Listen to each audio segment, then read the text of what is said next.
வெட்ட வேண்டாம்னு விட்ட மரம் நல்லா காய்ச்சி அது பழமாயிட்டு தெரியுதா? கொய்யாக்காய் தெரியுதா? ஆனால் இது சூப்பராக இருக்கும். இப்போ ஒன்று கீழே விழுந்து கிடக்கு, அதை நான் காமிக்கிறேன். இது வந்து எப்படிப்பட்ட பழம் தெரியுமா?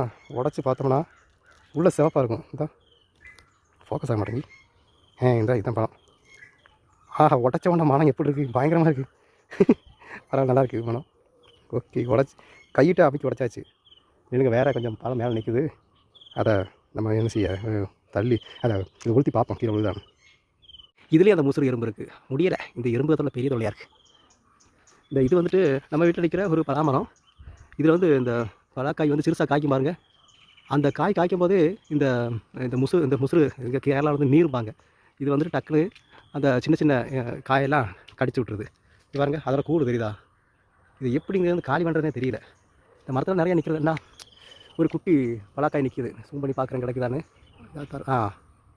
இந்த தெரியுதா? இது வந்து ஒரு குட்டி பலாக்காய் தான். தெரியாது, குட்டி பலாக்காய் தெரியுது.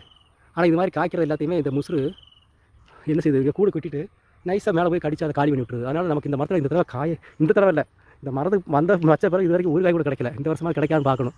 இந்த முசுரை காலி பண்ணுறதுக்கு ஏதாவது ஐடியா இருந்தால் எல்லோரும் சொல்லுங்கள், ஓகேவா? கமெண்ட்டில் வந்து எதிர்பார்க்குறேன். என்ன செய்யணும் தெரியல, நம்ம வீட்டில் விளையிற எதையுமே நிற்க விட மாட்டேங்குது. எதையுமே இல்லை, கொஞ்சம் கொஞ்சம் கிடைக்கும், கொஞ்சம் கிடைக்காது.